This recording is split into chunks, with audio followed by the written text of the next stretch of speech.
Can people hear me? Going live, we're going live. We've been live. You're live. You're live. We're live. Okay, yeah. You want to restart it? Here we go.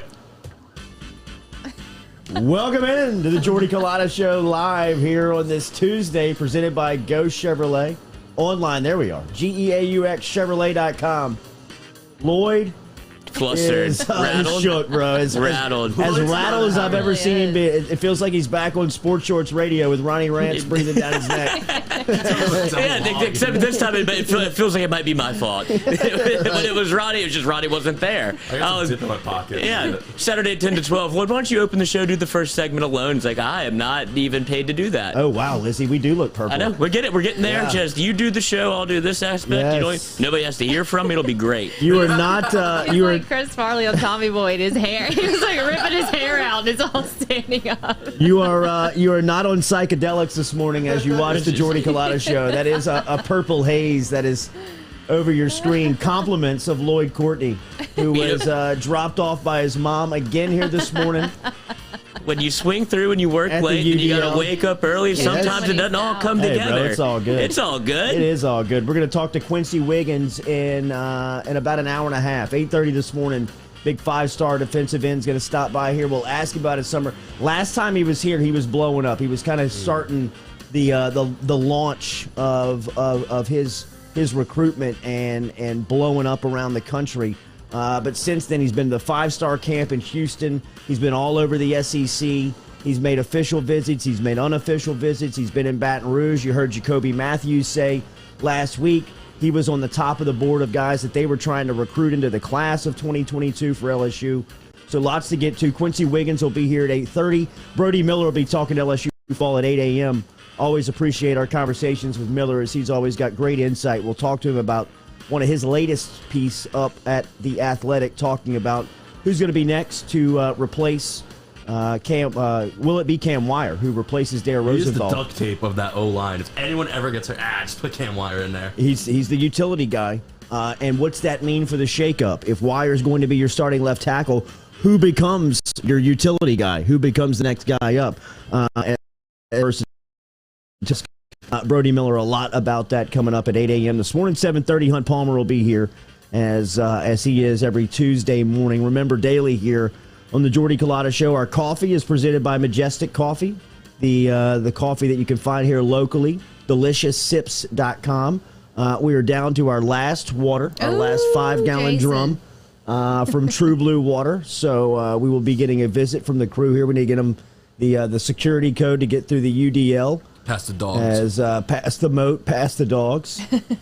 It is a full studio this morning here, as Lloyd's still sweating frantically on the other side of his workstation, as he has not blinked yet. Great Monday. Yes. I mean, Tuesday. It's a Tuesday, buddy. It's Monday went well. Monday was great. It was. Tuesday. That's what we get for having a great Tuesday's Monday. getting you. I'm telling you, when you try too hard, bad things happen. I'm just going to stop doing stuff. Yes. No, don't do that. Slow down with your effort over there. Yeah. All right, so make sure you like, share, and comment on the posts, as we always appreciate that. Big news for LSU Baseball, and we're going to get to Hunt with this coming up at 7:30 this morning and get his thoughts on some of the news with LSU Baseball. Devin Fontenot announcing he's coming back. Mikhail Hilliard announcing that he's coming back.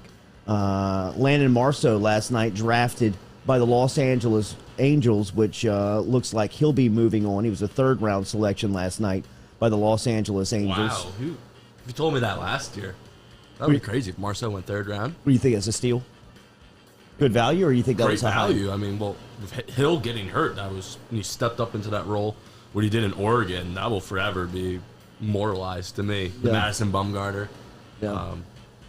I think he's got a career. Yeah, no doubt he does. I think he is mentally, he's as tough as a pitcher as LSU's had. I think physically he's still got some things to learn and some things to develop, but I think definitely he's a big league arm. I was just saying, it's just, if we were a year ago today, you'd say Hill or Marceau goes the round after Hill, I'd be like, wow. Yeah. Wow. But that's sports, and that's injuries. No doubt about it. Did y'all know that Will Bednar went number 14 in the first round to the Did he? Giants? First day of the draft. No one mentioned it. I was going to wait and see if anyone did yesterday. Well, that's your role. That would be your role to bring up the Mississippi State success. A smile from Lloyd Courtner. A smile from Lloyd. Yeah, I'm back. Whatever. Okay. Whatever. I don't think the color. I don't think it looks that bad. It does look good. It's vintage. But like I said, I'm too close to it. It doesn't look normal. It's a filter. It doesn't look normal. What is good? What is bad? It's Exactly. It's okay. It's all right. The podcast will be great. That's right. Filter. So Jack, can you move that book sack, please? Oh, There we okay. go. Okay. All right. Okay. Yeah, he's getting into Wow. it now. Wow. The Now passive it all aggressive, matters. please. Everything matters. Hey, can you now. bring me home after this? Please. Please. All right, so make sure that we're on YouTube, we're on Facebook, JordyCulottaShow.com. We've been telling you about the new website. We should get some clarity on that this afternoon as Katie and I have a meeting with Randall Knockman and the crew over at Nevada. Oh, Randall. And we should have the information on the new website, which should be moving. We're fired up about that. What'd Randall do to you? Stood him up on a Friday. Stood That's us right. all That's up. right. All That's of right. us I up. forgot about that. So we will. We'll But I talk love to, Randall. We'll talk I wouldn't to say it if Knockman I today. didn't like him. We'll talk to Knockman A today. little upset still. All right, so where do we want to start here? Who watched the home run derby? Who didn't? That was amazing. I didn't. I didn't watch the whole I thing. didn't. Oh. I didn't watch the I don't whole know if thing. you have to. Okay, so I mean, No, heat of the moment. Seeing Alonso hit 6 straight. That was heat of the moment. so that's the part that I missed. I saw the showdown between Soto and Ohtani. And Ohtani. Which I thought was just great television. Soto is Electric, an animal, dude. The overtime swings where he gets 3 and he knocks them all out of the park. Dude, he hit one 510 feet in batting practice. I mean, and I guess we are all starting to respect the talent that Ohtani is at this point. It felt like everybody was gathering around their television sets last night, at least trying to get a peek of who he is, the story which has taken Major League Baseball by storm What is the his first half story? of the season. I don't know. Stephen A. stepped in it. Yeah, he did. He He saw a did. piece of shit and went right for it. And said, did. "Oh man, how'd this end up with my shoe?" He'll be apologizing for the next month. Oh, he went notes app, dude. If you go notes app, you know the apology is just too long. That's probably when you just go to bed. That's right. So Ohtani he's modern day Babe Ruth. Okay. Shohei. Shohei. Shohei Ohtani. They call him Showtime, which I love. That's cute. He kind of got a little. I feel like he felt the pressure, but handled He it did. in a very fun He way. did. Like he would just He smile. did. He smiled through the pain. He absolutely He was just did. like, "Look, I know y'all wanted to see a show. Give me a second." There is got you a tomorrow. so I fell into an Ohtani hole about 2 weeks ago on YouTube and just reading media, and there's a great 60 Minutes piece on Ohtani from last year, just kind of introducing him to the world. He's still playing in Japan, or is it Japan? Yeah, he was playing in Japan. Come on, Stephen A. He's only been in the league for 4 years. And the part that jumps out about him is his humility. It's just kind of how easy he's very relaxed. He's very at peace. He hadn't taken batting practice in 3 months. He's not taken batting practice before the game in 3 months. The guy that was pitching him last night batting practice hadn't pitched him a ball since spring training Just Why? locked in. because he's just It's easy. I guess it's just easy to him. He's the Okay. starting pitcher tonight in the All-Star game, and he's also the designated hitter. He That's leads crazy. Major League Baseball and pitches over 100 miles per hour. And he also is I think tops in home runs. I think he's 33. batting. Yeah, I Yes. think he's batting leadoff. The I think last- he's going to pitch and bat leadoff in the All-Star game. The last That's He's a time, great player. the last time that a home run leader threw a pitch in a Major League Baseball game was Babe Ruth.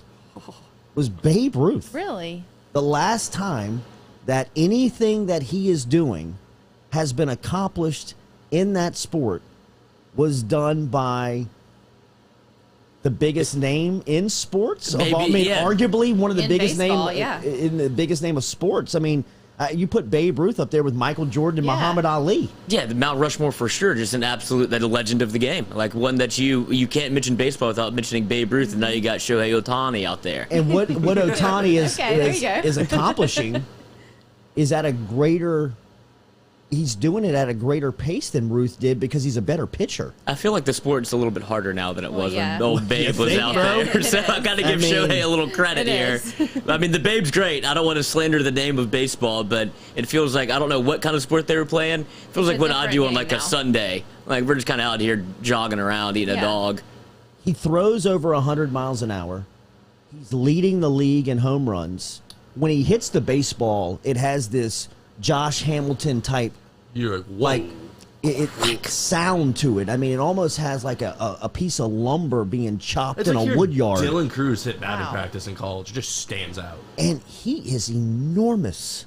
That's what you don't appreciate He is big. how big that dude is Yeah. unless you see him like last night standing next to All-Stars and standing in the batter's box where he is just towering. Like he is imposing, man. I mean, he's intimidating, the size. Yeah, he's a freak. And just the force that he swings with.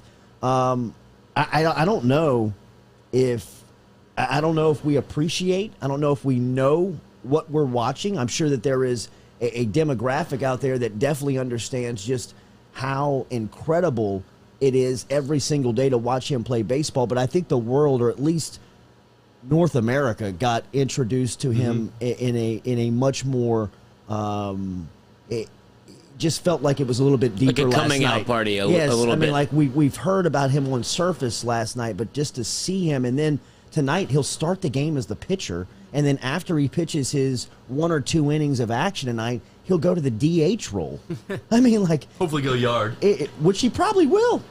I mean, and I don't I don't know if we really appreciate what we're watching in Ohtani. And I think last night a lot of people were just kind of following on social media and watching the thing blow up last night. I mean, it is we're watching something that we've never seen before. But this is where Major League Baseball shines, right? Like it's these specialty events where it's like a home run derby, an all-star game. You get to see the personalities. You get to like the mic'd up moments because the game, all leading up to it during the regular season, there's too many of them and it's too long and it's kind of a drag. Like nobody really keeps up with baseball, I would say, through 162. But when you get close to October and you get these moments where the personalities get to come out, that's when baseball is at its best. And they do an absolute terrible job of promoting these guys. Like, it seems like we should have been talking about Ohtani for all year. I mean, it's not like not like we're just finding out about it. Like we have all known about it, but it's just something that because it's an everyday event, it's an everyday occurrence that we just don't talk about it. It's like, okay, we'll get there whenever there's a reason to talk about it. And the All-Star game gets to shine that bright light on somebody, and that's when baseball's at its best. The young talent in baseball is unreal. And all these guys have personalities.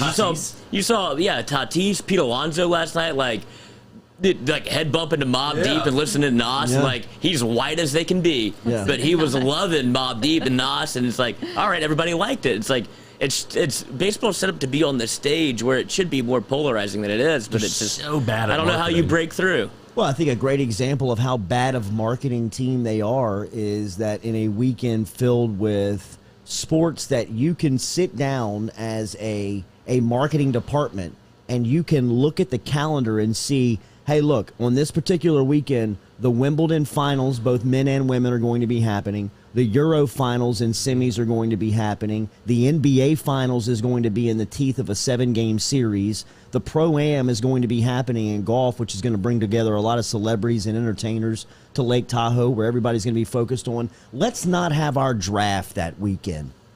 Let's not have the future of our sport being on display and giving the first opportunity for a fan base to get to know some of these guys. Let's just hold it maybe on a Tuesday or Wednesday of that week where we can own the space. You know what I mean? Like, why not? Let's just make one simple move of 24 hours on the schedule, which affects nothing on your schedule. Like, nothing is affected by the way that Major League Baseball is operated by having their draft on the same weekend that every sporting event known is scheduled. But it's just a clear oversight and misunderstanding and tone deaf. Just there's tone deaf. Not understanding of the moment. Yeah, tone deaf. I mean, just unawareness. Did you know that the home run derby was last night until yesterday? I did not. I Me didn't either. I until figured it out yesterday. at 5 o'clock. I did Just not. social media. That's the I only did not. reason I knew. But it seems like they would have been pushing that, or maybe we're wrong. Maybe it's my fault. But I feel like I'm not I wasn't seeing anything about that. And I mean, my clicker is on Yeah. the sports channels. We're working. Yes, like I'm looking at social media constantly. You should see the threads between me, Noah, and Jack. It's just nonsense of sports all day until 11 o'clock at night. And we missed it. Like tough I wouldn't have job. known until it happened. Yes, It's crazy. No, they do a terrible job of marketing their sport. I mean, we're sitting here recognizing and starting to realize how big of a talent and how good Ohtani is. I mean, some people don't understand how good Mike Trout is. Yeah. You know what I mean? Like, forget Ohtani, a guy that had to come over from Japan and start doing things that have not seen or the sport hadn't seen in over 100 years to have people talking about him. I mean, Mike Trout has been the best player in the world for over 7 years, and nobody knows who he is. Nobody. I mean, if Mike Trout walked into a restaurant tonight and Jordan and I were sitting there eating dinner, he wouldn't know if that was the starting center fielder for the Angels or if he was the We're mop construction. guy. Yeah, I mean, like he'd have no idea who it was if he sat down next to us. If the sixth man for the Milwaukee Bucks came into the same restaurant tonight, my son would get up and dead sprint over to him and ask him for his autograph. Bobby Portis. Yeah, Bobby Yes. Portis is more recognizable than Mike Trout. Would you rather that type of fame? None of this is in the document. It's a great way to start the show. But would you rather that type of fame? Yes. Where you can just walk in and walk I out and would. be Mike Trout? I would. I mean, I would appreciate that type of fame where I was the best at what I do, the best in what I do, but nobody recognized me. You know, I mean, I'd imagine that Mike Trout probably loves that fame in the sense that he sells a ton of cleats and a ton of shoes to baseball players and baseball kids, but you know, he could walk into a restaurant in Los Angeles probably, and not a lot of people recognize him. I mean, it's just I think it is definitely it's a mark on the sport. It's not a mark on Mike Trout. It's not a mark on the Los Angeles Angels. I mean, it is something that you look at in baseball and say, how are you not promoting? I mean, Juan Soto Is a beast. Juan Soto last night. I mean, everybody's talking about Ohtani and how good he is, and they should be, and they should be marketing the hell out of Ohtani, which, you know, I mean, I hope they are, but I mean, in the same sense, you should know who Juan Soto is. This kid is just cracked 20 years old. He was he the MVP of the World Series? When he that was they won? 20, he hit the game winner. Right. He's had his moment. People know who Juan Soto is. But like I said, it takes But all... they didn't capitalize on taking that moment And branding really it. branding who Soto is. I mean, yeah, we kind of recall who Soto is because of what he accomplished in the World Series and hearing his name. But I mean, he should be a household name to baseball fans. Why is it that Devin Booker is a household name when he brings them to the finals, when Juan Soto, who goes on this unbelievable run, the Nationals weren't even good that year, and they got hot in the playoffs, and beats that crazy Astros team and hits a home run? Why is Devin Booker more well known? Yeah, Just well, I bad mean, marketing. it's without question. I mean, it's bad marketing. I mean, the NBA does a tremendous job of marketing their athletes. I mean, They have the youth. they've got the youth, but they do a tremendous. The baseball at one time had the youth. How do you fix baseball? I mean, you got to get rid of the blackout games. That's ridiculous. Well, I mean, there's a lot of things we could sit here and debate on how you make baseball better. I mean, you know, I mean, the speed of the game, the pace of the game, all of that stuff comes into play. But none of that matters during the playoffs. You like Yeah, you're you're right. hook, line, and sinker watching every pitch, and you enjoy. It's almost like soccer was whenever we were watching the World Cup, or not the World Cup, the Euro Finals. Like I didn't mind the flopping and the pace of play and all of that because the moment was more about the moment than the sport. And I think baseball gets there in October every year. When you get to the playoffs and you get to the World Series, you're locked in just because it's about the moment and not the sport or the people. It could be anybody playing, but the stakes are so high that you're locked in. I mean, I recall when I was a kid, I was baseball players. I was a fan of baseball players. I didn't have necessarily a team. I would follow Ken Griffey Jr. and To the watch end of the him earth. wherever he played. How could you not? I would watch some of those Braves stars play.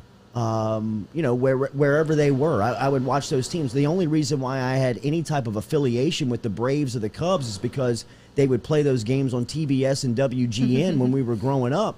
And my dad's generation, the click above us, or maybe two clicks above us in generation wise, those sports fans are baseball diehards. You know, like my uncle, my dad, those guys, when they were growing up and they had their trips that they would talk about as kids, they would pack up and go watch the Astros play for a weekend. They would true. pack up and they would go watch a baseball road trip in the Midwest where they'd catch games in Detroit, Chicago, Milwaukee, and go watch some types of games, baseball games. When you give the next generation an opportunity to go watch sports or go make a trip like that, it's not around baseball anymore. The fan has changed because they stopped marketing to the kid and they kept marketing to that generation. Yeah, to the old tradition, to the old gatekeeper. To the adults, to the older demographic Yeah. is where they were targeting, and really where they made a lot of their push of being America's pastime. But now, quite frankly, that demo's either dying off or they're just not interested anymore. And when you get to that line and you're not recycling or you're not continuing to build and promote a fan base, you get to a point where you're blacked out. You know what I mean? Their fan base is they're not there. They've got options now. I mean, football has become the dominant sport in America. Yeah. People are watching that. That's Americans' at pastime. more of a rate than they are anything else. Basketball, though the numbers have fallen in the regular season, you see the eyeballs are still there in the playoffs. And like Lloyd said, they've got the youth.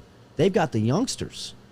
And soccer has made a tremendous push over the last 10 to 15 years, especially on American soil, where baseball has regressed and soccer and or other sports. I mean, we've seen the popularity of sports like lacrosse. Yeah, it's huge now. Start to get big in this part of the country. I know where you're from, Jack, in the Northeast. Number one state. Lacrosse has always been a big sport, but now even down here in the southeastern New Orleans, I got part a of the lot of state friends. where They're playing it here, those kids were choosing to play baseball a decade ago. Now they have more options, and when you lose guys and players that routinely would be playing baseball, I mean, some of those guys are either midfielders or safeties now on football fields. Well, it is a great conditioning sport, lacrosse.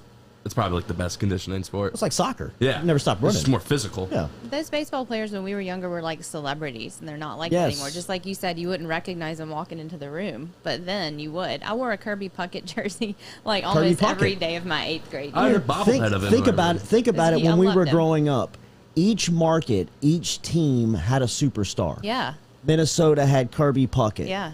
Ken Griffey Jr. was out in Seattle. I mean, there were superstars all over the country And you knew who they were. you could dial into. I mean, there was Don Mattingly. There was just people. Don everywhere. Mattingly? How old are you, dude? I mean, he played with Ken Griffey Jr. He did, but that's just say Ken Griffey Jr. then.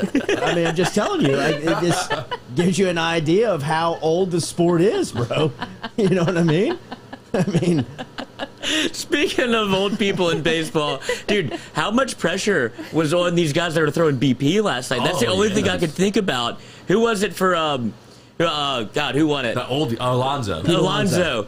The Mets hitting coach that was throwing BP was locked in. He was in the zone. He was taking a little bit of time now. Old guy had to get the ball, show the ball. I was talking about Buddy Marcus, who's Always gotta show his it. dad played in the major leagues. He goes, dude, watch him show the ball. That's the big thing. Like, you want to see it before you can hit it. And he would show it to him and then throw it. And I don't think Pete Alonso didn't hit one out the park.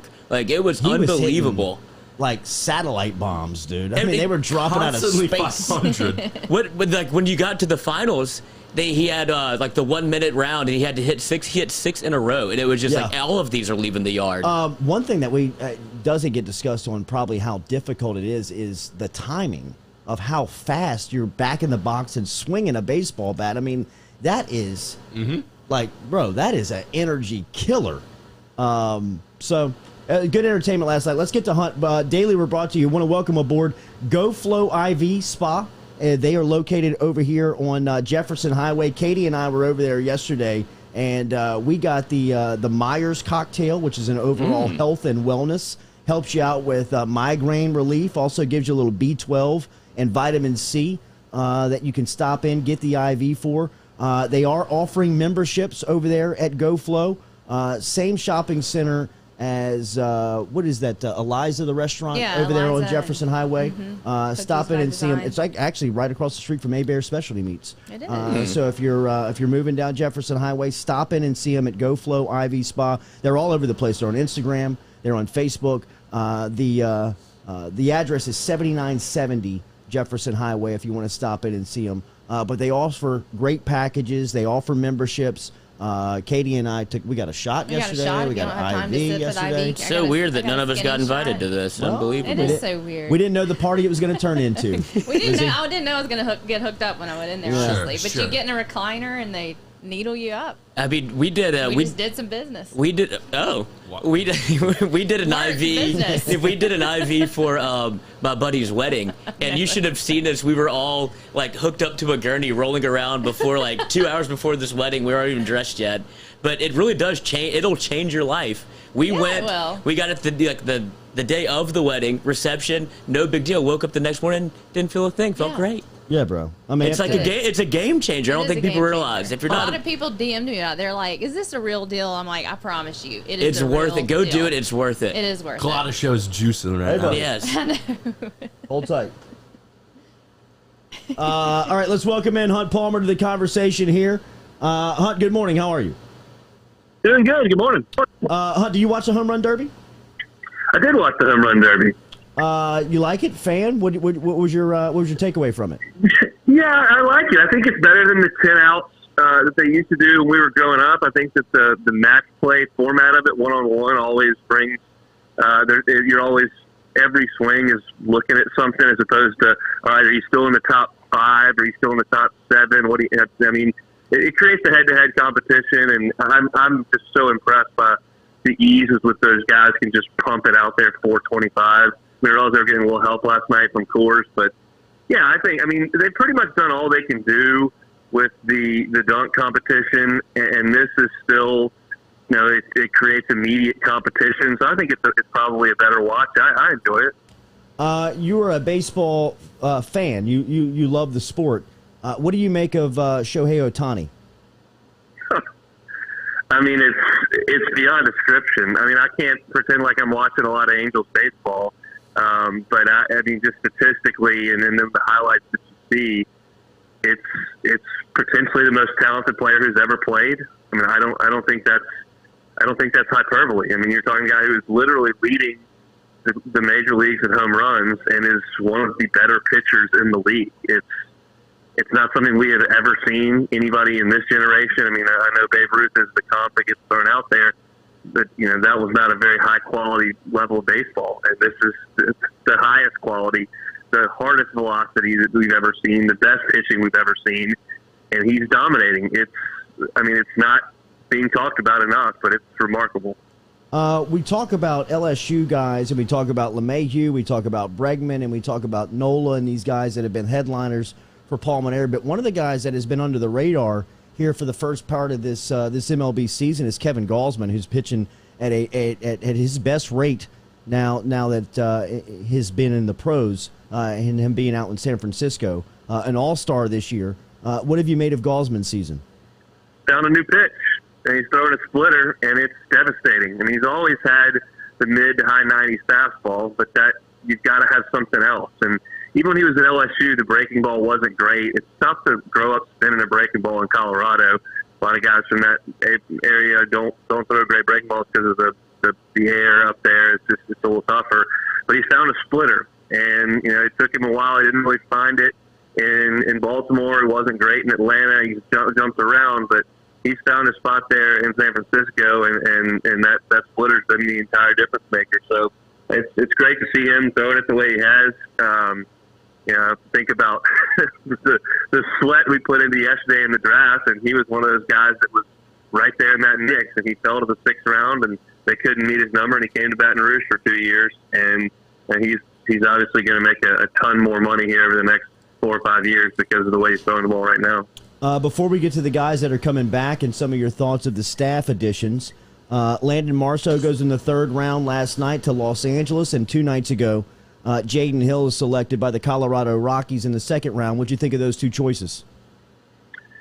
Yeah, I think it's good for Landon third round. I mean, obviously, he's a guy who was looking at sandwich round, early second round probably, and when he's coming out of high school, got to play baseball at LSU for 3 years, and still gets a nice check to go start his professional career. Never going to be the hardest thrower, never going to be the most imposing physical guy, but he's got a good breaking ball, and I think got a chance to try to move up that system. Jaden Hill, great to see that he still is going to cash a nice check, 7-figure check, and he's, I think, a bullpen pitcher at the next level, and we'll see when he gets healthy. Good news is that elbow reconstruction and the rate of recovery on that is very good.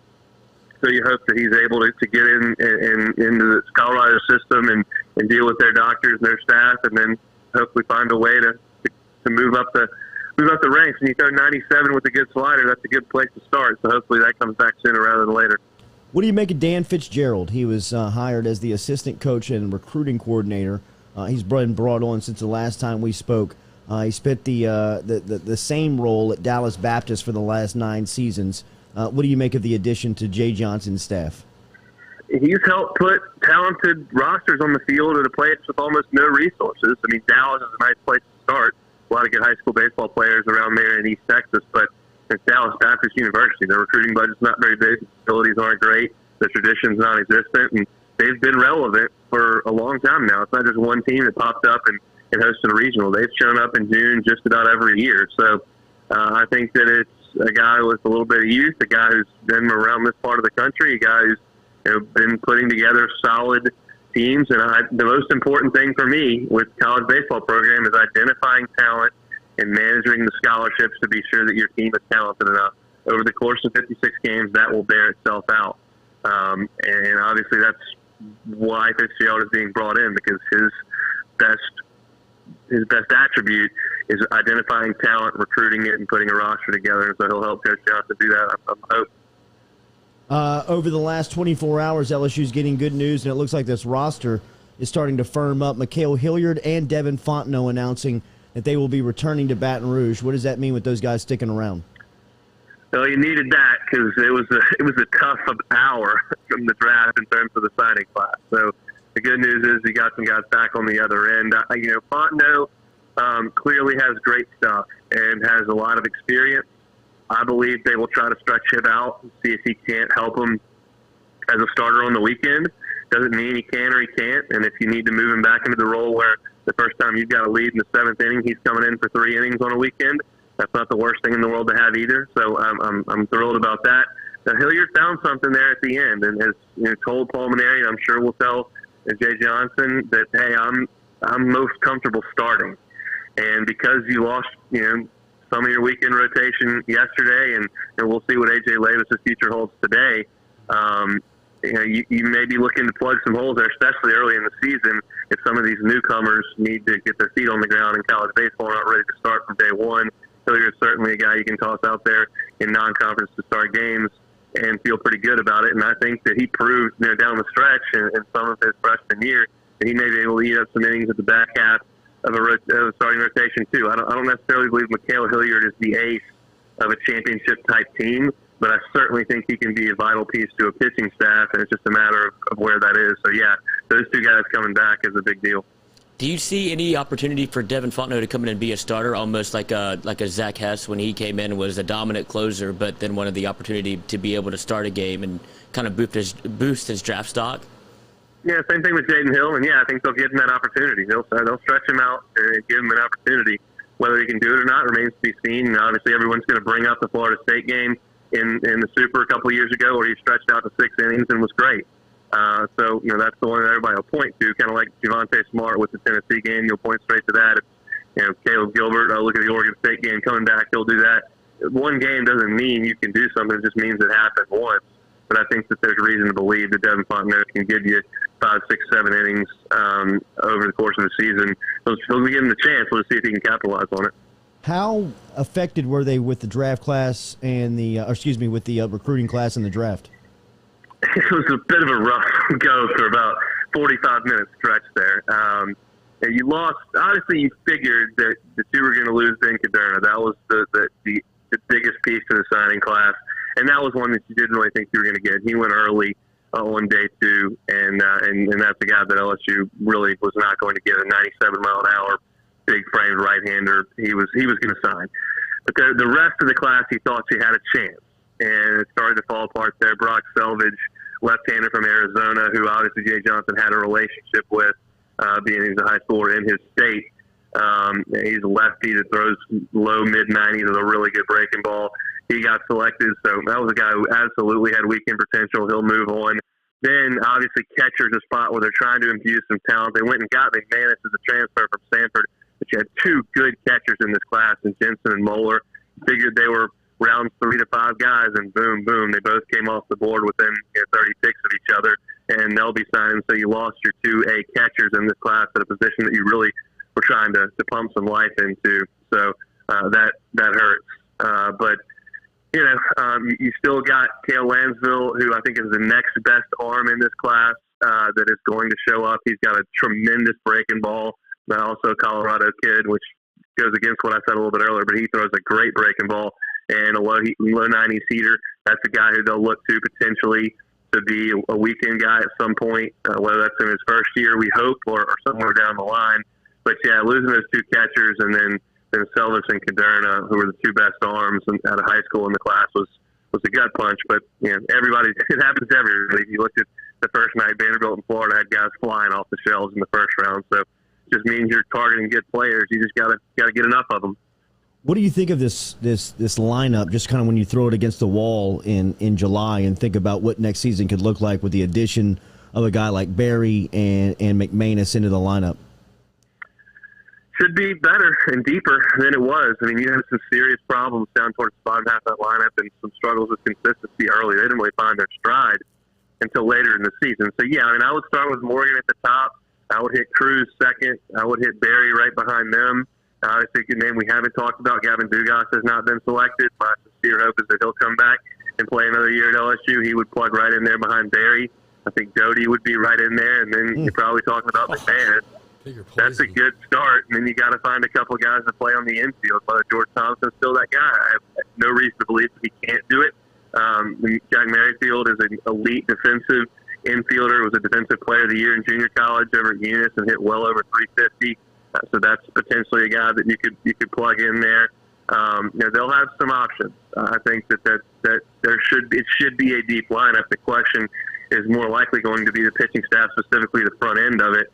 And that took a little bit of a hit yesterday. But obviously, I think there's some stuff on this staff. We'll see if they can figure it out.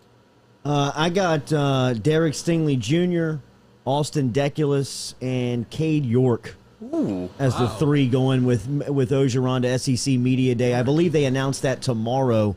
You got a pick here? I think Stingley's a lock. Sure, I love York because he's probably a national award winner and a guy that's certainly not going to get you into any hot water. I mean, he's a specialist. He kicks. I mean, what can he say that would raise a ton of eyebrows? And as I look to the offense, obviously Deculus has been here forever and ever and ever. So that's certainly a guy that could do it.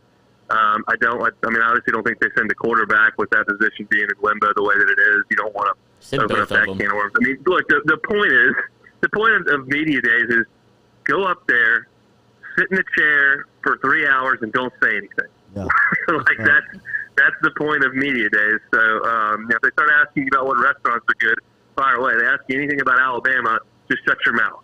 Right. And that's so yeah. I think older players, guys that you trust to do that. I think you're in pretty good shape there. I mean, it wouldn't shock me if they sent Keishon Booty up there just because of the great run that he had at the end of the year last year and kind of moving into to an A player role. But yeah, Deculus being as veteran as he is, I think certainly there'd be a chance there. Anything happen in NIL in the first week and a half that jump out to you? No, it's so funny though. I get asked about it all the time, and I don't care that much. I certainly hope we don't turn recruiting in Houston into a bidding war with A&M because their endowment's 20 times ours. But generally speaking, people around my age are like, yeah, whatever, just get after it. every single person I talk to who's 50, 60 plus, I hate this. This is terrible. This can ruin the whole sport. And I'm going, I don't think it's going to ruin it. But, as I'm very transparent about my answers to things that are like that. My only interest is what the impact is in terms of LSU and winning championships. That's where my interest lies. I'm just not super concerned with what players do what off the field or sign what endorsement deals. The concern I would have is if you start getting into bidding wars with schools like Texas A&M, who we just can't keep up with. But I think we're a long way away from that. You can't even use the school's logo in some of your stuff. So I think everything's just fine. The kids want to make a couple extra $1,000. Yeah, that's all fine in my book. You saw what Miami did by offering everybody on the team basically money for name, image, and likeness. Do you think there's an advantage if LSU does something like that, or have a big business step in and just give everybody $6,000 just to kind of like calm the storm of the room? Because I feel like there's going to be, pardon the phrase, but like a little bit of a pissing contest at some point. Mm-hmm. So would it be smart for somebody to step in and just give everybody a little bit of something? I don't think that hurts. Is it necessary? Probably not. I've talked to some guys I know that have played pro sports, and money's always a factor in locker rooms, and that's going to trickle over. But we're just not to the point where there's just a massive disparity. I think if you're a freshman running back coming in, or you're a special teamer, and Derek Stingley's got a bigger endorsement deal than you, and you think that's some sort of massive problem, like, just kind of open your eyes. Like, I don't know what to tell you. It's a third string tight end signing a $2 million deal with some business in town. Yeah, that might be a bit of an eye opener. We're not there yet. The guys who have the name recognition and play the important big time positions are the ones that are going to cash these early checks.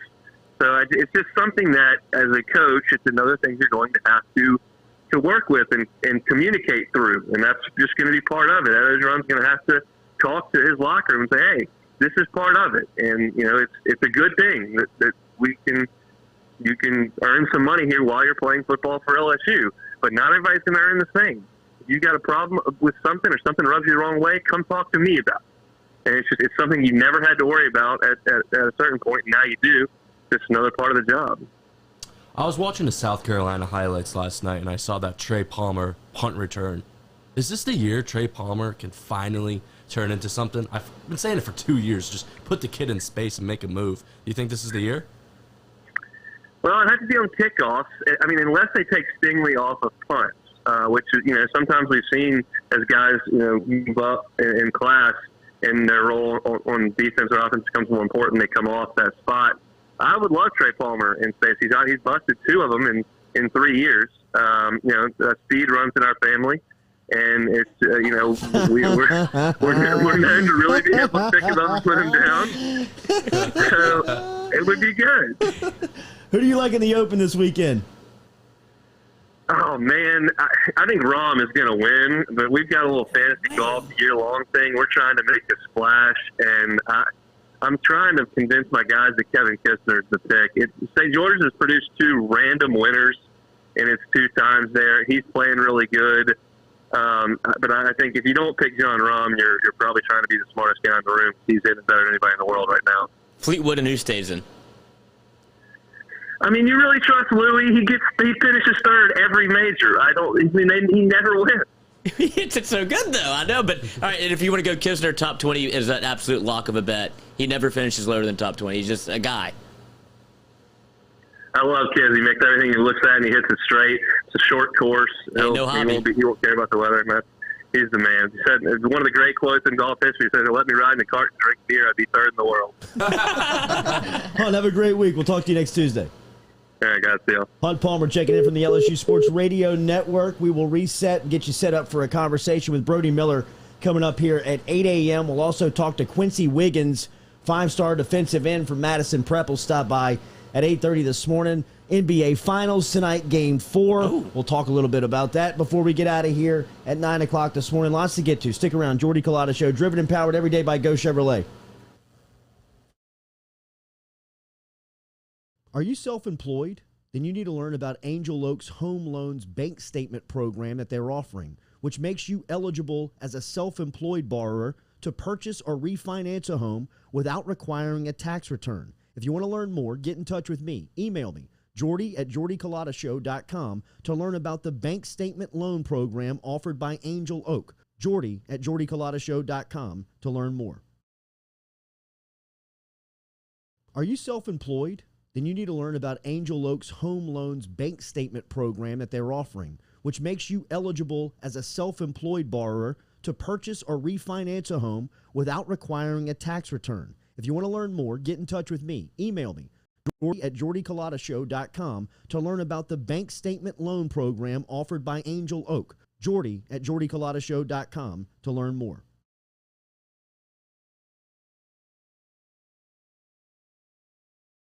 Gearing up for spring and summer down here in South Louisiana, and you want to keep your lawn maintained at sunny seasons, get in touch with our friend Blake Abear over at Abear's Lawn Maintenance. I mow it. 225-485-8022. 225-485-8022 is where you can find Abear's Lawn and Maintenance, the official lawn and maintenance company of the undisclosed location.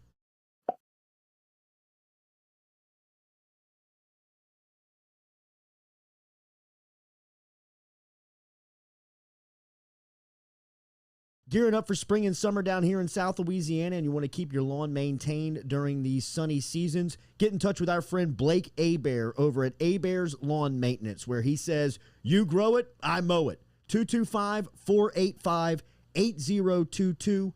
225-485-8022 is where you can find Abear's Lawn and Maintenance, the official lawn and maintenance company of the undisclosed location. Go Chevrolet is proud to announce Go Express Auto Sales, the new used car lot located in the capital city of Baton Rouge, Louisiana, at 11522 Florida Boulevard. Go Express Auto Sales is online at goexpressautosales.com, or you can search them on Facebook and social media at Go Express Auto Sales, the newest addition to the family of Go Chevrolet. Remember, Go Chevrolet is located down in Laplace, Louisiana, but now welcoming aboard Go Express, the new used car lot located in Baton Rouge, Louisiana at 11522 Florida Boulevard. Gearing up for spring and summer down here in South Louisiana, and you want to keep your lawn maintained during these sunny seasons, get in touch with our friend Blake Abear over at Abear's Lawn Maintenance, where he says, you grow it, I mow it. 225-485-8022. 225-485-8022 is where you can find Abear's Lawn and Maintenance, the official lawn and maintenance company of the undisclosed location.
Welcome back here to the Jordy Culotta Show, driven and powered by Go Chevrolet, online at GEAUXChevrolet.com.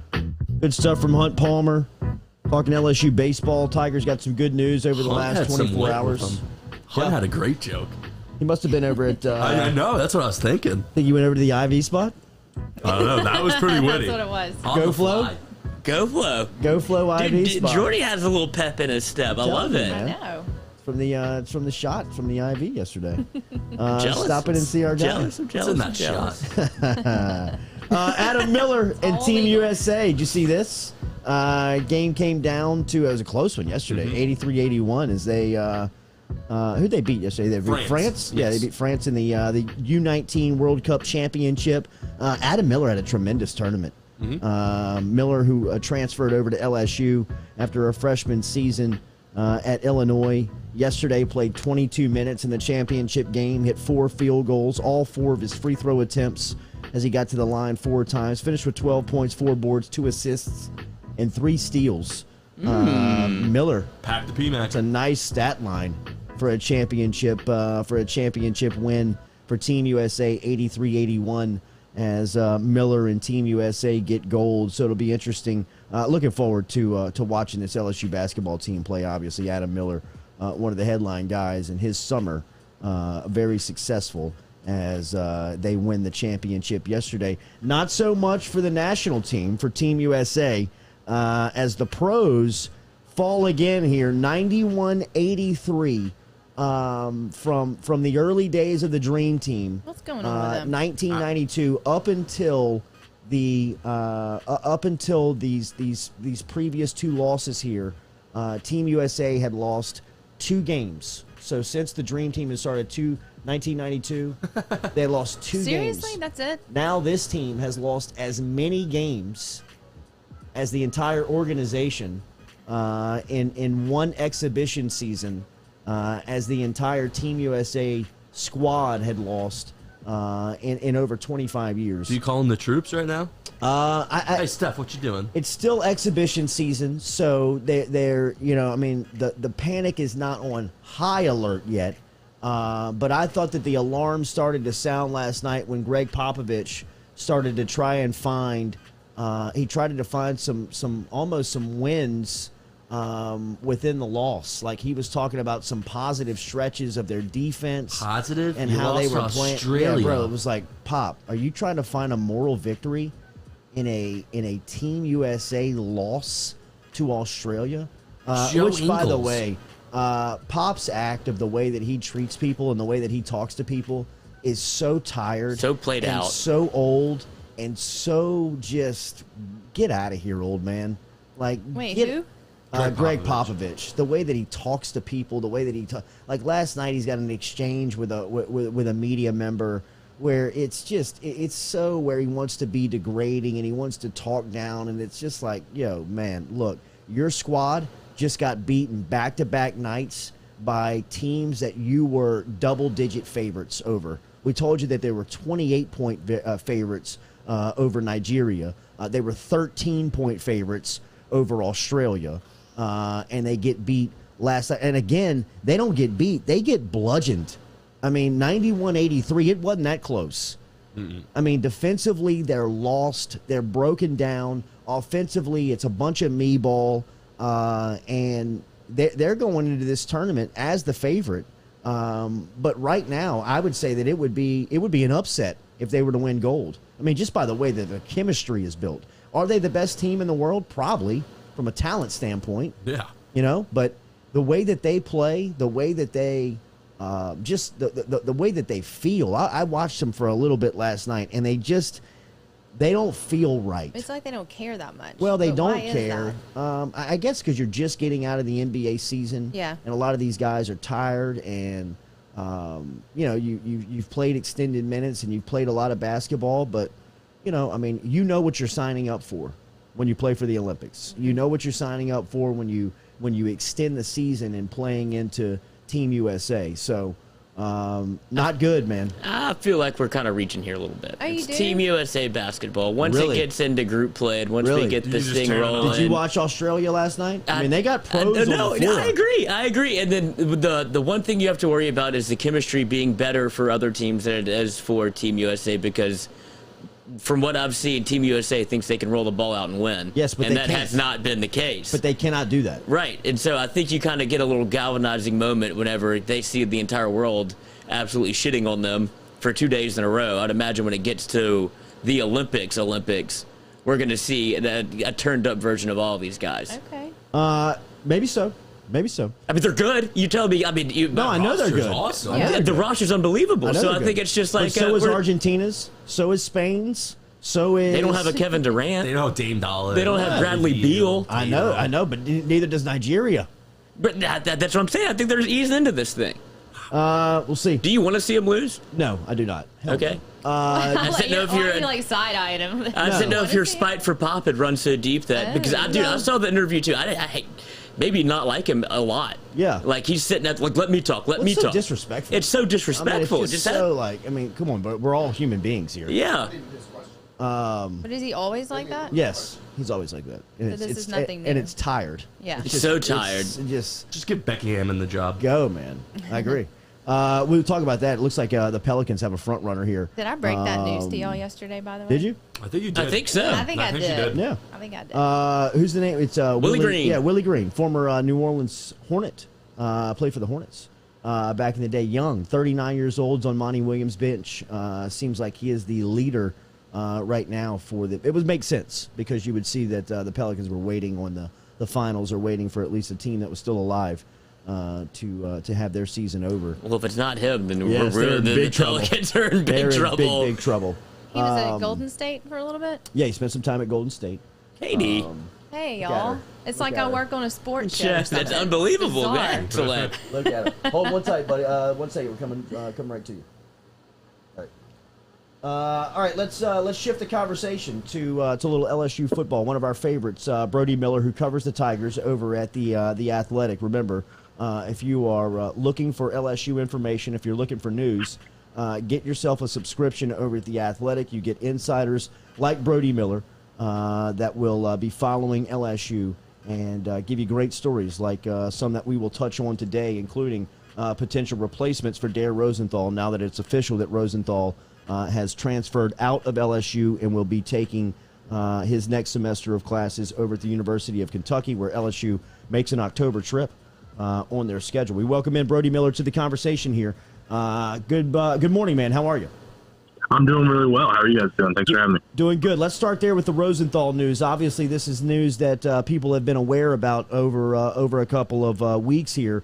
But now that it is official of him moving on and getting to Kentucky, Coach Orgeron has spoke publicly a couple of times about this, and it does seem like Cam Wire is up next. What does this mean for the left tackle spot and the overall depth on the offensive line with the news of Rosenthal moving on?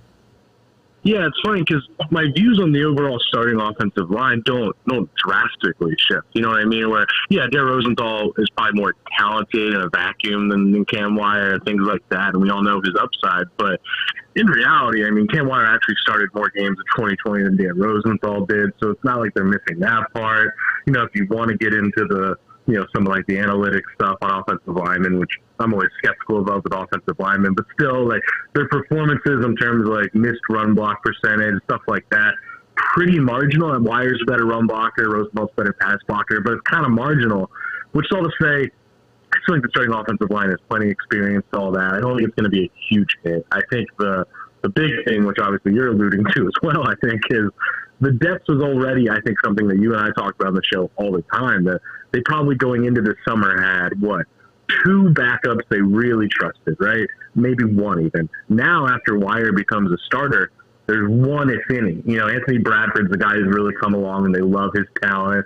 Charles Turner at least, rotated in some, but I don't know if there's, a firm trust level there. And yes, they were pretty pleased with Garrett Dellinger, true freshman Garrett Dellinger, tackle this spring, so that's a positive, but still, true freshman playing offensive line. So it's a really tough spot of it's offensive line. Multiple guys go down all the time.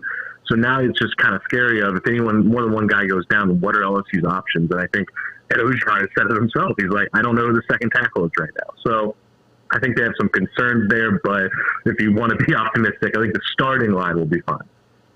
What do you make on Cam Wire and the opportunity that he has in front of him?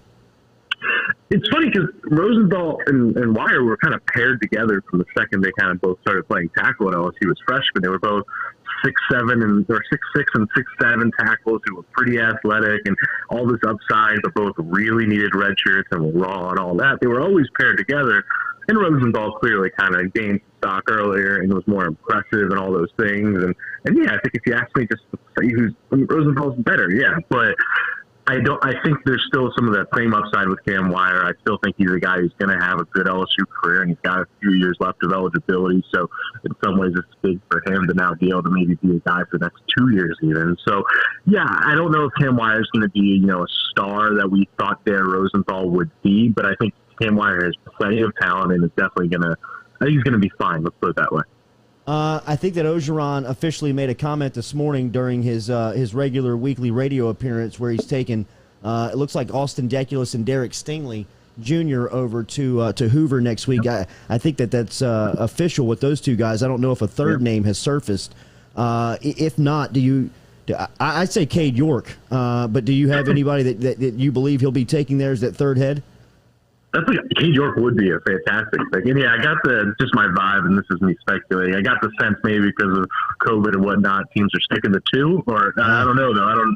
That's a good question. But Cade York's a good one. I mean, this one's tricky because I don't think they know I don't know if he's going to start at all, but Jamone Clark definitely is on that list of guys they think highly of and would definitely trust in that setting. So Cade York, though, I think that would be the best pick, yeah. Ogeron in another radio appearance last week gave a little insight to the quarterback, where he was stated and quoted in saying that the locker room knows who the better player is. What did you make of that comment? And I guess to get back to the conversation that we have tapped into now numerous times in the quarterback spot, how do you feel about it here in mid-July going into fall camp here in about 6 weeks? So I've tried listening to that clip on WWL 4 times now just to make sure I'm getting the tone, because there's a chance he's just saying hey, we'll know. With the locker room, you always know. Maybe that's all he's saying. Because I don't want to put words in his mouth, but the first 2 times I heard it, I definitely took it as we know. And again, who knows? But you and I have been pretty consistent on this show saying if that is the case, if they are saying they know, that even more makes me think that, in that scenario that it's Max Johnson, just because of things we heard from spring, things we heard just throughout the program, that it seems like it will be Johnson. But, and I've said before, but then I talk to other people who really think, Miles Brennan is firmly there, and the staff and Ogeron are telling Brennan and his camp that that they are still 100% possibly the guy and all that. So, and obviously there's so much politicking that goes on with this that you enter the I don't know what to believe zone, and I think sometimes that's maybe the healthier way to go about it.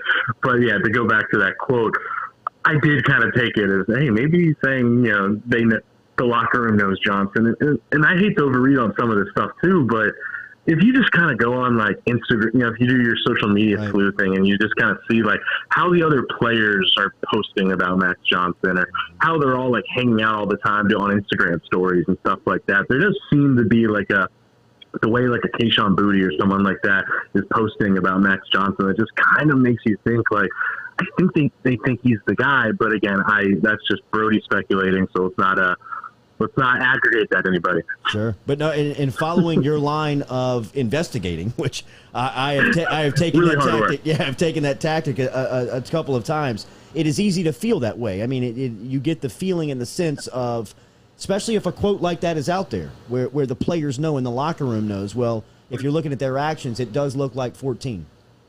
So Brody Miller here with us. A couple of new names. That from last season that I've been asked about, that I know that you've been asked about. You do a great mailbag segment over at The Athletic, and another reason why you should be subscribed over there and following LSU football news, so you can keep up with Brody and you can ask him questions that he will answer. And I know you were asked about Jordan Tolles and Phillip Webb, 2 names that really popped out of recent recruiting classes that not necessarily have been on the field as much. Now they are at positions that are pretty crowded.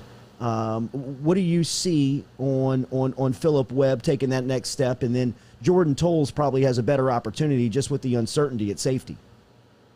Yeah, I made sure to, and you said this too, I made sure to kind of lead with my tailback saying, I think the way we need to judge the sophomore class to some extent with some of these guys is realizing everyone's back, or even the spots that not everyone's back, they're bringing like 2 transfers in. So keep a little bit of like, just because let's use Jordan Tolles, just because he doesn't earn a starting spot hypothetically, it doesn't mean he's like not on good pace or something like that. But anyway, yeah, I think Phillip Webb to me, and I'm curious if you've heard otherwise, because I know you're obviously very plugged in. He falls for me from what I've just gathered in camp of he's in good shape. They think he's got a ton of potential, all those things, but he's just not quite there yet to be like a guy, and they're obviously loaded in some of these spots. So I think they still think he's going to be a contributor at LSU eventually. I just don't think he's like ready to rotate in. What about you? No, I've heard the same thing. I mean, he was a guy that I think when you look at him physically, everybody is just kind of waiting on the day to where it all just kind of makes sense to put him out there. But I think more than anything, it's the guys that are playing in front of him. I think that he's at a jam-packed position where not only do they have proven guys there, but guys coming in, guys like Savion Jones, who I've heard really good things about, are making a push at his position as well. And yeah, absolutely. And then with Tolles, I think he's just one of my favorites to follow because I was really, really high on him coming in, and I still am. But I just think he had a really weird freshman year, and he probably falls in those category of people who 2020 was just not kind to for a bunch of reasons. And then I heard a lot of different things that him and Bill Bush didn't really click or connect or whatever you want to call it throughout that year. And then he did get some chances to play and look pretty solid, but I just don't know if him not playing 2020 is a true indicator of where he really stands, but it's going to be really tough this year because Jay Ward's locked down one of those spots. Todd Harris is obviously the veteran, so Ty probably goes to Todd Harris, but you got those 2 true freshmen coming in, and Sage Ryan and Derek Davis. Where Jordan Tolles, I don't know, maybe if things go differently, he could start this year, and he still could. He's talented as anybody, but I just don't know if he's my pick there. But I still really like his talent. Do you think it's a bounce-back season for Cordell Flott? I was very high on him after the Alabama game, and it just seemed like last year we just never put him in a spot to succeed. And just doing the social media following, as you said with Max Johnson, the defensive back players click with Cordell Flott. They love him. He thinks he's a dog. I mean, he's got the potential. I agree in a lot of ways, and I think, I remember I did that story a while back on Jay Ward, and I talked to so many people in the program who talked about Jay Ward, and I say this to say this was alluding to a lot of how the corners looked at times.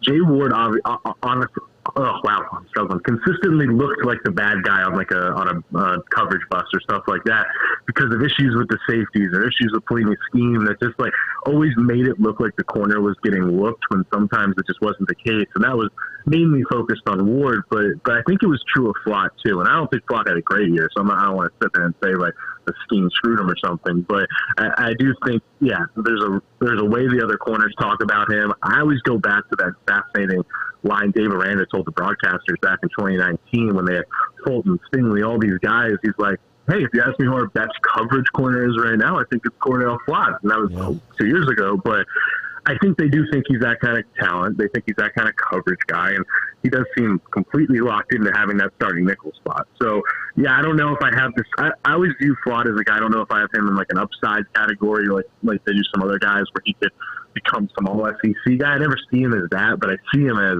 a really trustworthy coverage corner. So I do think he will have a bounce back year in a better system and put in a better situation. Brody Miller joining us here from The Athletic. Remember, you can follow him on Twitter, and you can catch him here routinely on the Jordy Culotta Show.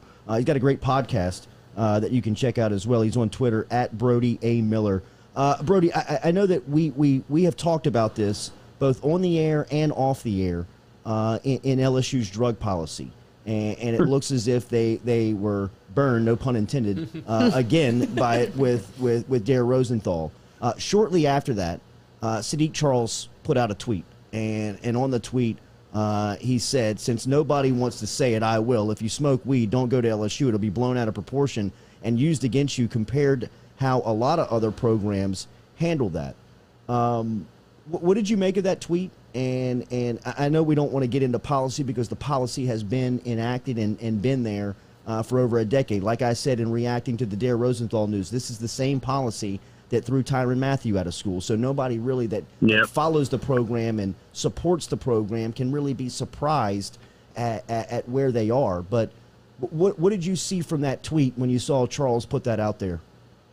You know, I almost want to start with the reaction to it, because there was this portion of the reaction to it that was like, why are you bringing attention to this problem? So like, and I say, like, this isn't news to anyone in the college football world. This isn't him letting recruits know this. Other teams are telling, like, it's been a problem at LSU for years, and they talk about it off the record to people that other teams are already recruiting against LSU because of this policy.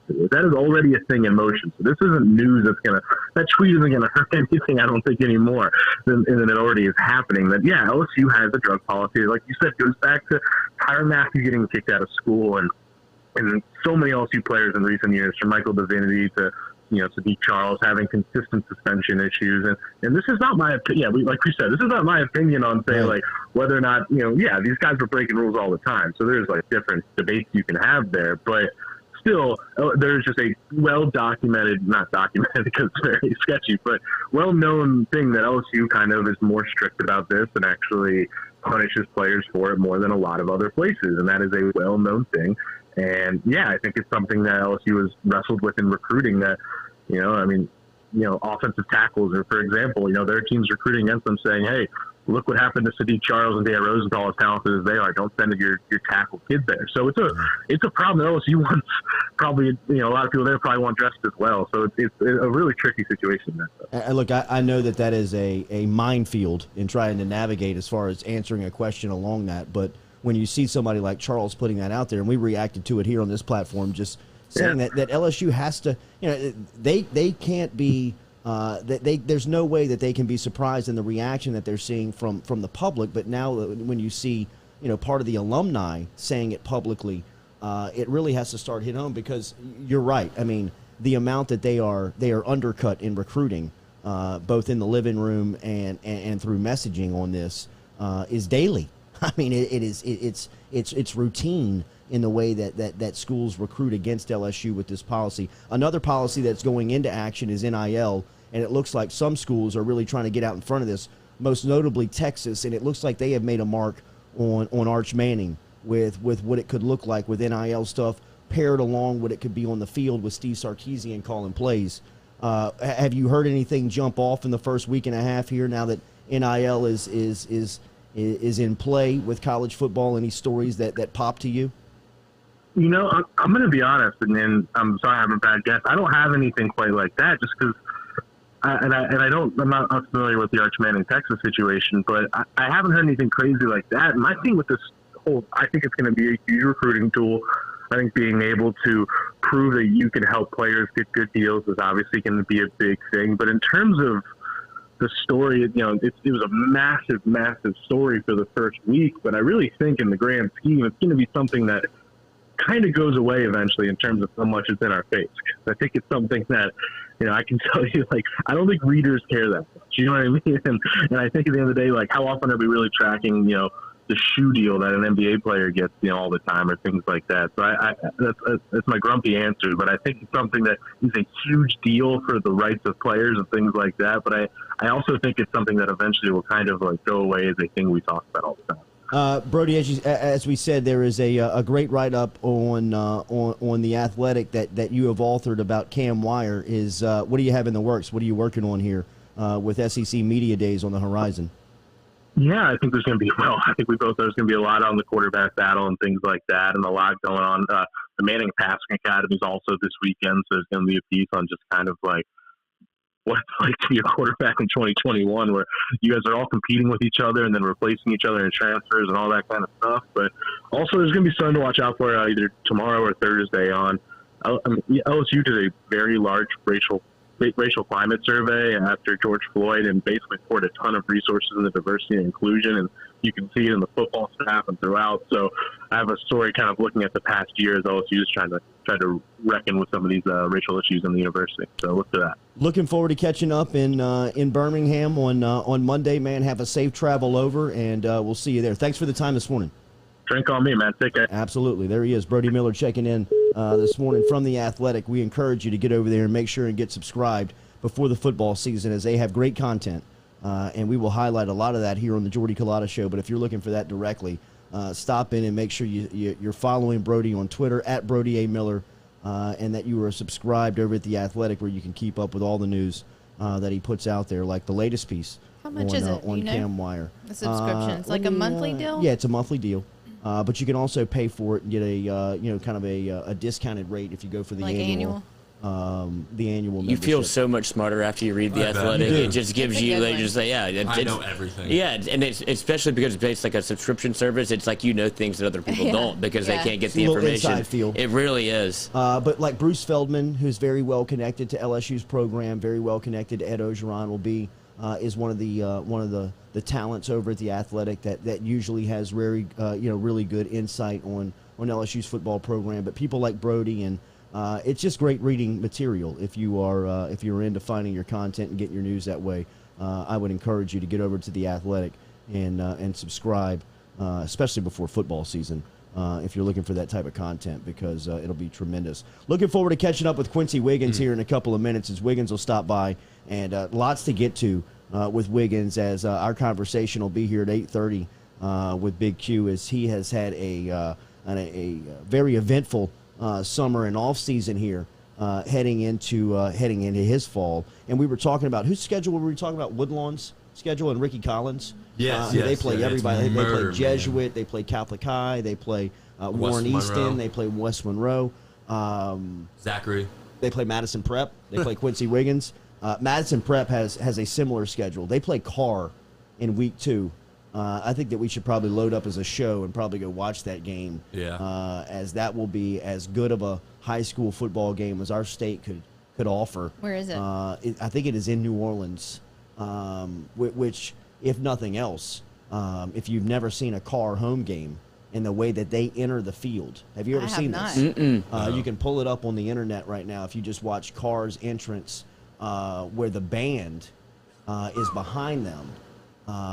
And they have this beat that is starting to play, and they all kind of start swaying, and then the defensive tackles and some Are we of the down on all skill fours sets, and all getting held fours, back? crawling out. Oh shit, you're in barking at for the it. Yeah, opponents, go. bro. Whoa, you better be good if you're doing that. It is goosebump raising. I have seen it in person. The first time I ever saw it was in person at a state championship game, where they came crawling out of the tunnel of the dome, playing to their band is what makes it.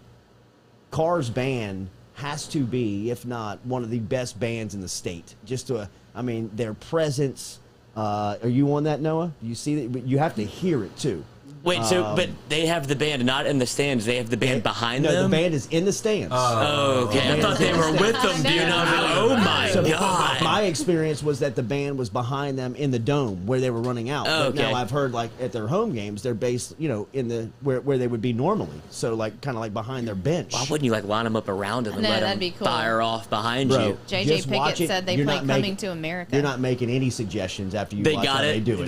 They got it. They got it down pat. Figured out the They formula. got it down They pat. don't need you, Lloyd. It is intimidating. It is. That's cool. Let's do it. It's awesome, bro. I mean, it is one of the great highlights of a Friday night in South Louisiana to watch Carr enter the game. They're never going to be bad either. No. Who has the best walkout in college football? The best walkout in Penn college State, man. football. They got Penn the State's gate. is good. I tell you, VTech. the Virginia Tech is who I've has that. always thought that if we're taking LSU out of the equation just because of bias, I always thought that Auburn has the greatest pregame. Oh, the Eagle? When the Eagle Yeah, that's circles, pretty when cool. it circles Jordan Hare, and as it gets in front of each section and people go crazy, and then that kind of releases the football team into Yeah. the state. I like that. It's pretty cool, man. I mean, I thought Tennessee's running through the T was pretty cool. and watching that live. Always love Clemson going down the rock is so Clemson's played nerds, out. bro. Yeah, they're so nerdy. Bunch of It's squares, very man. dangerous. Yeah, that thing to be ACL. It is dangerous. I mean, running downhill Like full that. speed is And Howard's is not Rock is ideal, waiting dude. for you. It is not ideal. Dude, one coach goes down and just It's over. Dude, I mean, we we got a lose train ahead. wreck. We got a pile up. What if we get it? Yeah. I mean, a temple to the Howard's Rock, and we got to stop the game. Daily, we're brought to you by Falaya Real Estate here on the Jordy Culotta Show. Our good friend Barrett Blondo is doing great things over at Falaya Real Estate. So many success stories. Check them out online. Check them out on Facebook, on Instagram. It's no secret they are disrupting the way that real estate is bought and sold right here in the state of Louisiana. There's success stories from our show, people that are listening to our show up in Shreveport, up in Monroe, who have used the services of Falaya and have great experiences after dealing with Blondo and his services. Give him a call today. You can get in touch with him at 225-939-6153, 939-6153, or online at falaya.com. It's easy to download the app today. All you got to do is visit falaya.com or download the Falaya app. That'll be over at your Apple store, your Google store. Find them out online, falaya.com. The way that real estate is being bought and sold is changing here in the capital city and around the state of Louisiana. Barrett Blondo is cornering that. Let him give you the advice today. Virtual tours start at only $399. Falaya.com online. Penn State, the whiteout, when they do that for... Oh, that's on my bucket list. I think so, too. I feel like that when I watched that when I was in high school, I was like, oh, my God, this is the most electric atmosphere you could be a part of, obviously taking LSU out of it. Because I feel like when people come into, and Scott Van Pelt said it best, whenever he was... You just have to experience it at LSU. Yes. Once you hear... I mean, I'm sure they don't really... The players don't care about Louisiana Saturday night, but it's just everything going on around it that makes it so good. Yeah, Miami back in the day when they ran through the smoke, it was definitely ahead of its time. Yes. You know, I mean, it feels a lot like that. That's what Carr feels like. There's much of a like when Early Miami, 2000s Miami. Miami used to run out. It was like an intimidation factor. You know what I mean? A lot of the teams that they would play, they'd beat before kickoff. You know what I mean? Because people would just be like, "Oh shit." You know That's what I mean? real. Look at Everything them, you man. thought Yeah, is right. real. They're here. I think Enter Sandman, like that is so good at VTech. It's just very Caucasian of all of us to like the Louisiana Saturday night and like the Inner Sandman is just like that plays to the crowd. But Calling Baton Rouge, Yeah. and the whole stadium screams Louisiana. yeah, that's got to Calling hit. Baton Rouge is good. Yeah. It's good. Yeah, it It's is. good. All right, Quency Wiggins next. We'll talk to him about recruiting. My man's been everywhere. He's been to name an SEC school. He's either been there or they're after him. We'll talk to the Big Q next here on the Jordy Culotta Show. Daily brought to you every single day, as we said, by Go Chevrolet. Online at GEAUXChevrolet.com. Yeah, help, please. I didn't know what you said. Are you self-employed? Then you need to learn about Angel Oak's Home Loans Bank Statement program that they're offering, which makes you eligible as a self-employed borrower to purchase or refinance a home without requiring a tax return. If you want to learn more, get in touch with me. Email me, Jordy at jordyculotta.show.com, to learn about the bank statement loan program offered by Angel Oak. Jordy at jordyculotta.show.com to learn more. Gearing up for spring and summer down here in South Louisiana, and you want to keep your lawn maintained during these sunny seasons, get in touch with our friend Blake Abear over at Abear's Lawn Maintenance, where he says, you grow it, I mow it. 225-485-8022. 225-485-8022 is where you can find Abear's Lawn and Maintenance, the official lawn and maintenance company of the undisclosed location.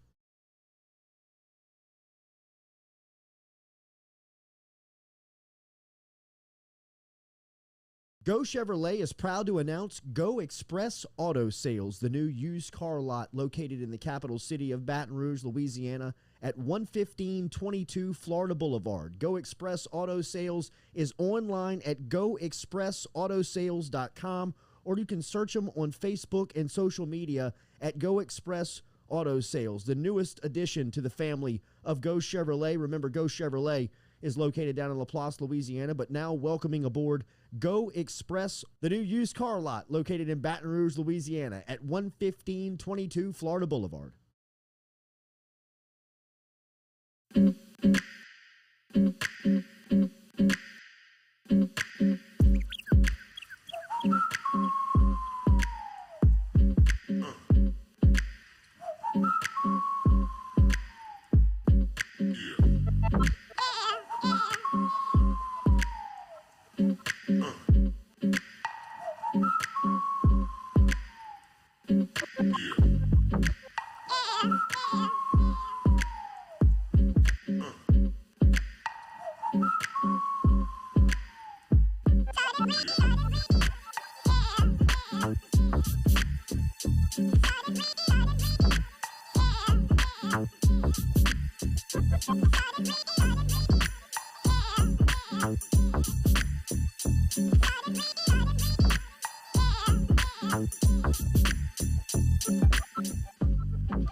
Welcome back here to the Jordy Culotta Show, driven and powered by Go Chevrolet. Basically compliance. We were just talking about how we stalking Quency Wiggins on social media.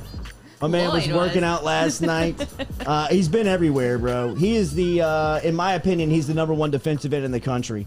If he's not a 5-star already, I'd imagine he's been tabbed the 5th star. We will ask him here as Quency Wiggins is back with us here on the Jordy Culotta Show. Big Q, good morning, man. Welcome back. How are you? Oh, what's up, man? I'm doing good. Yes, Yes, indeed. sir. You sound a little bit more relaxed than the last time we've seen you. The summer's been good. That 5th star's coming. How is so the last time we talked to you, you were going to Houston the next weekend for the 5-star challenge, and then you were kind of off and moving from campus to campus. What's it been like, man? How's the summer been? Oh, man, the summer's been great to me. Real great, you know. What has stood out? You know, being able to go to these schools and check out everything, you know. What about getting your invitation to the Under Armour game? Yeah, getting invited to both games, you know. It's, I've been waiting on those invites for a while. You know, finally get them. It's like a dream come true, you know. Yeah, man. What school has made its biggest push for you this summer? We talked to Jacoby Matthews last week, and we asked him who he was recruiting the hardest, and your name was first out of his mouth for LSU. What has been some of the pushes that you've seen from schools? I've seen, you know, those schools started to recruit me a little bit harder this last time, you know. Schools like LSU, Alabama, and Florida, you know. Anybody leading right now? No, I can't say no opinions. When do you want to have this process shut down? You start your senior year, in a couple of weeks, you guys get on the practice field. At what point do you want to have this kind of figured out and started to figure out what school you're going to go to? Maybe in December, I'd say. Are you going to be an early enrollee? Yes, sir. Nice. No basketball, so no basketball for you this senior season. Oh yeah, no basketball, no. What about who you like, Bucks or Suns? I want the Bucks. I like Bucks. I like Giannis. We were talking earlier about the best interests in high school football. Where does that rank in your mind? Where would you put a couple of those teams that you go up against? Or is it maybe your squad that goes out there and you feel like y'all maybe win the game before it even starts? Yeah, I'd say just we win before it even starts, you know. What I saw y'all play Carr this year, man. What do y'all make of your schedule coming up this your senior season? We schedule a car to see where we were, you know. Start out the season against, you know, one of the best teams in the state, you know. What's the rest of the summer like for you? What's the schedule? Maybe just a couple more visits, like 2 or 3 more. Yeah, that's it. And just, we get started with practice and stuff. How much are you making official visits over to LSU? How often are you making trips over to the facility? I only made 3 trips over there. Are you still your relationship with Andre Carter? How has that been developing? It's been great. It's been real good. All right, Q. I appreciate you joining us here this morning, man. Have a great rest of the summer, and best of luck in the rest of recruiting. All right, man. I appreciate it. I think we got duped. What just happened? I don't know if that was him. No way. I mean, Why don't you think that was it him? didn't sound like him from the first time. I mean, he couldn't answer any questions. We couldn't answer anything. I agree. If he just duped us, that would be an all-time It would be an moment. That would be all-timer. awesome. That's weird. But I We mean, got a like- Markeith Morris situation. We don't know. Don't you remember the last time we had you on? Yes, It was- I was so surprised. What just Yes. happened? Yeah, I mean that's what I'm saying. Love him to death. Maybe we he's love tired. him. Maybe Yeah. he was just tired. Maybe he was really He was working tired. out late last night. Maybe He was. so. Maybe he was up Maybe. late. Maybe so. Maybe so. Maybe so. I like your theory. I don't. I mean, yeah, that's not what I thought, but That I would- mean, dude, I mean, I hope that's If you it. think about it, you think about this, he's got all this new fame all of a Well, sudden. and you Maybe gotta he's think- not even like, dude, I've been doing interviews. You take this one. There's I think so. You got to imagine that all of his boys are right there with him. They're sitting in the locker room. He probably gets Pass the phone. 10 of these a day. Right. You know what I mean? Like 10 requests a day on doing Aw, interviews. I hope that didn't happen. And I would love if he did that. me too. I would love that too. Text him and see. Because if you you? go back and listen to the first interview, The first interview was phenomenal. I mean, it was Mr. Personality. Yes, I Or was did we waiting just get? for that. Or did you get big timed? Or maybe we got big time. Maybe the summer and the 5th star. It's because you said potential 6 star. Well, Got to him. yeah. That's all right. Hey, Q, I'm with it, man. Whatever gets you in the purple and gold, I'm for. Yeah. Whatever you want to do, however you want to take these interviews or let your friends take I'm these with you. interviews. I'm not. I am. That's fine. I am You not, gotta find out. Do you think I he am would not- tell you eventually if he did? I mean, like I'm straight up asking. Was that you? That's cool. Either way, it's fine. right. If it's- Reaction to your question's response. I couldn't stop laughing. Yes. No. I mean, bro, that is. He's famous now. yeah, we win the that's- game before we go out there. That's the hardest thing. Well, to I'm do sure as he's an first one out the interviewer. tunnel. That is the hardest. That's the hardest thing to do as interviewing somebody. The one-word answers are. You can feel it slip through your fingers. Yeah, you do good though, Jordy. You do good. He says, "Yes, sir. That was me." Too famous. I don't believe you. Call him again. Yeah, right. All right. Well, he's our guy, man. 5-star defensive end, Quency Wiggins from Madison Prep. You heard it here first. Who needs a personality? Yes. He can play. He has a personality. He Is, said does. sleep well. is LSU not maybe making the push that we think, and he Lloyd. might be Lloyd, going don't say somewhere that. else? Lloyd, you're That's- starting all kinds of stuff. I mean, profile pictures, Florida. saw Every that. time you look up, it's Saw that. Alabama. It's Alabama all over the Twitter. Everybody's on Alabama. Everything's about Alabama. That might be your last interview But with there's Quincy. no way. There's no way with the recruiters that they got. Do we have to call Will Wade again? Yeah. Maybe. Possibly. Seems like he's the one with the best inline on him. Oh no. All You right, can so play basketball, I we swear. weren't catfished. no. He says we weren't. He says we weren't. What? Isn't that what someone feel would say if you were catfished. getting catfish? I though? do. I feel I catfished. feel ugly. I feel ugly too. I feel I feel like, like I just got. I know. I feel like we really were I feel like excited. they were like, yeah, meet me at the bar at 8:30, not and coming. we were at the bar, yeah. And I paid. and they sent somebody else. And I still paid for everything. Yeah, right. But I got these flowers for you. He's not coming to LSU. What do you want me to do with these flowers? He's going. He's not Lloyd, I think keen. you might pain be in your onto heart. it. That would. said that. He just didn't want to break our hearts think you might be right in right. front of our face. What are you He's gonna do with early these gold enrollee. flowers, Quincy? Yeah. We either got catfished or he's not coming to LSU. Those are the two So that's theories. in the show. Just a terrible day. Bye, everybody. Golly, Monday was that's too been a good for bad us. day. You know what? Boy. Let's leave it here. Let's Oh, leave God, it here. really? No, we can't end on this note, can we? I mean, where do we go from here? I just got my heart broken. Where do we go from here, We man? just got dumped. Talk it out. I mean, Give you one more chance. I said, Quincy, was that you? He said, yes, sir. Oh, All right, yeah. man. Golly, what happened to you? I think he's ghosting us. I think he's going somewhere else. That's all right. We got plenty of time to bring this thing back. We got until December. He said it himself. Ugh. We got until December. Somebody, where did he just visit? Alabama. Ugh. There you go. Yeah. I mean, we broke news. Somebody go check his driveway. What was that? Lloyd will do it. Somebody go That's check Psycho his Stalker. driveway. I mean, we can't get him a car, but somebody else can. If he's got a Charger, we know the story. Did we break news? Did that just happen? That was like a non-committed committed. Oh, gosh. I Shit. was so fired up for the Quency Wiggins Yeah, I interview. know. So I good. thought that was Maybe going it- to take us till 9 o'clock. Maybe it For was sure. the weird, the bounce back and forth. Do you have me? Do you not have me? Kind of, it's hard on that end too. We could have reset. Oh, man. That was super awkward. Yeah, that was awkward. I don't want to burn any bridges with him because he's a great No, interview not at all. and he's good at football. And I want him to come back on the show and I want him to play for LSU and I love him. But I feel like he's about to break my heart. I feel like I just got left at the altar. It did feel very Landon Collins. Yeah, I think you might be right. We can't lose a 5-star defensive end From Baton Rouge. Ow. Daily, we are brought to you by A-Bears Specialty no. Meats. Well, let's bring him there. A-Bears, we could bring him there Just for feed lunch. We are, good po' A-Bears boys. is located on Jefferson Highway, right here in the heart of Baton Rouge. Stop in and see them. They serve lunch daily. Lunch cranks up at 11 a.m. Seafood po' boy, sausage po' boy, the hot dogs, the chili dogs, or the Freaking diamonds. chili dogs. Those are the ones. He's That's just what you spelled his want, name bro. wrong at the beginning. Possibly. It's all your Possibly. fault, Lloyd. Possibly. You put That an could eye be on it. that. Quincy, I'm sorry.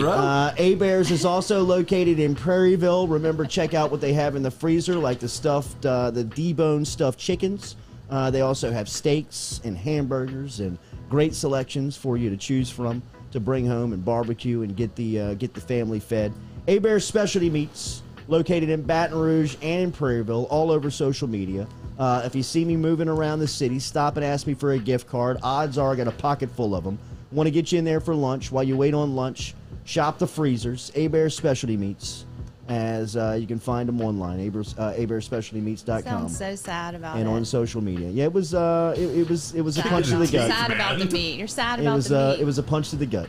I'll take that one. I'll take that one. That I'll was take that not one on the you. chin. That was a I think it's joke. the He's not spelling. It looking was. at our I thumbnails don't and seeing know. his name. I got it right now. But he didn't I've look at corrected that. it. He wasn't looking at that. You can't correct that. Give me his number.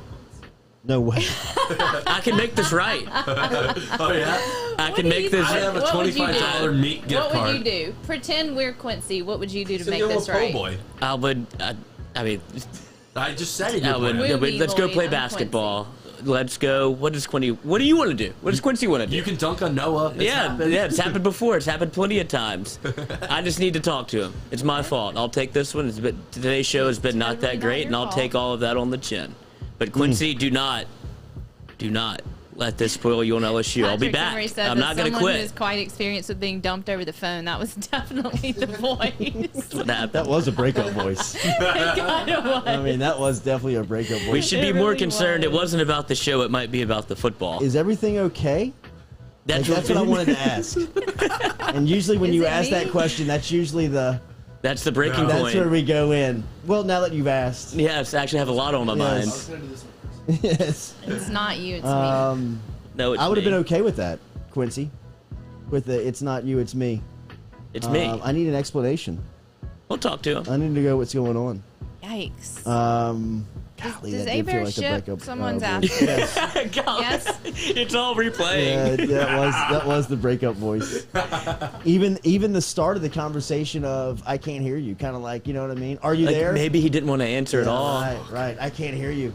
If I can't hear you. Are you're not there?